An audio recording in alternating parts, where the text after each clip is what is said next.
When I came to Germany 3 years ago, I was barely able to mumble a few sentences in German. However, after just 3 months, my level had increased substantially to the point where I was even able to complete job interviews in German without much trouble. And I believe that this tremendous progress I made in such a short amount of time basically boils down to the 5 habits I'm gonna talk about today. So probably the most important one is that I would constantly force myself to speak in German. So speaking in a foreign language is usually quite uncomfortable, all the more so if you are surrounded by natives and if you just have an intermediate level in that tongue. So it may take you too long to find the right word, you may make mistakes, sometimes even blunders people around you will laugh about, or sometimes people won't understand you or they might switch to English. All of this can be discouraging and is the reason why so many foreigners end up just speaking in English and thus just staying within their comfort zone. But if you force yourself to speak, no matter how tired you might be, no matter how uncomfortable that might feel, or no matter how others might look at you, then I can guarantee that you're gonna make huge progress. And that is exactly what I did once I got here. So regardless of whether I was at a party or at a networking event or at the canteen, I would just speak in German to anyone, full stop. And I believe that this is the single most important habit that helped me make progress quickly in the language. And it's also the reason why so many people get stuck at a B1 or B2 level and never get truly proficient, truly fluent in the language. So for instance, I would come across so many expats that had an intermediate level in the language, but that after a few months had not made significant progress with it. So they would come to me after a few months and tell me like, hey Julian, I've noticed that your German is way better now than it was at the beginning. How have you made it? What's your secret? So these were expats that would usually switch to English whenever they had a social interaction. So I would tell them like, man, what you have to do is to stop doing that and just try to speak in German, no matter what. I know it's uncomfortable. I know you're not gonna be 100% accurate when you say something. I know that you might get tired after a while. Like, these are things that happen to all of us. The key thing you have to understand here is that you just have to go through this period for a few months, because after that, your level in the language will have improved and thus it won't feel that uncomfortable anymore. The only exception I would make to this were professional situations. So if I was at work, I probably would use English when I wanted to communicate something rather sensitive or rather complicated, because it was a high stakes environment and as such, I didn't want any misunderstandings to take place. But apart from this small exception, I would talk in German to everyone. But I get it, you might be a little bit shyer or your level might be a little bit lower than the one I had when I moved to Germany and thus you might be unwilling to talk so often in German. Well, in either of these cases, the following piece of advice is gonna be of great help to you. Namely, find a language mentor and try to get the most out of him or her. So what I did when I got to Germany was to try to find people that were patient enough to talk to me in German and that were willing to help me out and to correct my mistakes. And once I had found them, I would try to talk to them very often and about a wide variety of topics. Because you know, when you move to a foreign country, you are gonna come across people that are just unwilling to talk to you in their mother tongue, or you might come across others that are indeed willing to speak to you in their mother language, but that are not gonna point, for instance, at the mistakes that you make. And then if you ask them a question related to their own language, they might be unable to answer it, or they might just be uninterested in talking to you about it. And I'm not trying to criticize these people, but the piece of advice I want to give you is that if you move to a foreign country and you want to learn the language that's spoken there, then it's probably a good idea to try to find a language coach. And a language coach, a language buddy, is someone who fulfills the features I just described a few seconds ago. That is, someone who's willing to help you with the language, someone who's patient, and someone who's willing to answer a question related to their mother tongue. This piece of advice applies to anyone, but especially to those who are rather shy or who do not have a high level in their target language. Okay, so until now I've said that you should talk in your target language no matter what, that you should try to find your language coach.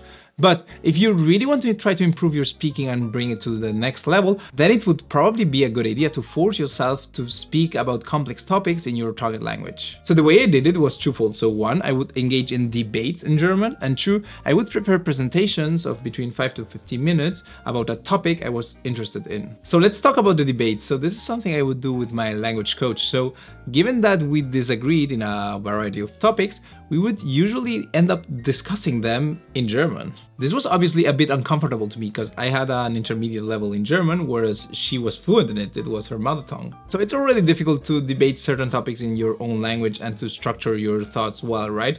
Well, imagine if you're speaking in a language you're not comfortable with and where the other person really has the upper hand. You'll end up frustrated quite often because you might feel overwhelmed because the other person is talking very quickly and you might struggle to understand what he or she is saying, or because you're unable to find a very specific word in the domain you are talking about. But I can assure you that this debating training I had across weeks and months was extremely helpful for my German, because after going through this, I had mastered the vocabulary of so many different areas that now, no matter if I had to talk about international relations or about politics or about economics, it didn't matter because I could express my thoughts about that topic properly. And that is a sign that you're getting to a pretty advanced level in the language. So another way you have of talking about complex topics in your target language is by preparing a presentation. So I did this in several occasions. For instance, in one of the first jobs I had, I asked the interns at another department if they wanted to do an exchange. That is, if they wanted to explain me what they were doing in their department, and I would explain them what I was doing in my position. So this meant that they had to prepare a short talk of between 10 to 15 minutes where I would just talk non-stop in German about a topic that was rather specific. Or for instance, I got involved in an NGO that would organize events at schools and high schools, and in one occasion I had to prepare a small talk about my experience at university, which I would have to give in front of a bunch of students. That is, I had to prepare for doing public speaking in German for more than 10 minutes. Note that all of the opportunities to talk in German that I've described so far in this third piece of advice are not things that appeared out of nowhere, but rather opportunities I looked after proactively. Force yourself to talk in your target language about complex topics and for a long period of time, and I can assure you that your level in the language will improve. By the way, I'm sorry to interrupt, but if you're getting some value from this video, could you please give it a like? Thanks. Alright, so the 3 pieces of advice I've given so far are all related to speaking. Let's now talk a little bit about writing and reading. So something else I would do, which is very related to what I said at the beginning, is that I would force myself to read and write in German in every possible situation of my daily life. So for instance, if I went to a museum, so I would always have the options of reading the explanations either in German or in English. And as you can imagine, I would force myself to read them in German, even though I knew that it was going to be easier to read them in English. So the same thing applied if I went to a restaurant. So I would usually get the menu in both languages, but I would force myself to read it in German. So yet another example. So if I got a letter from the German authorities telling me that we had to pay 15 euros for having a TV at home, because yeah, you have to pay if you have a TV at home here in Germany. Well, in that case, I would take the time to read the letter, to translate the words I didn't know, and to make sure that I really understand what it was saying. And final example, if I had to write an email to the German authorities, then I would take the time to write it in German. Even though I knew that writing something in English would be 3 times, 4 times, or 5 times faster for me than to write it in German. Despite knowing that, I would just book a lot of time for writing a very short email, because I knew that if I did this repeatedly, then I would get better at writing in German, to eventually reach a point, which is the point I currently find myself in, where I can write in both of the languages at more or less the same speed.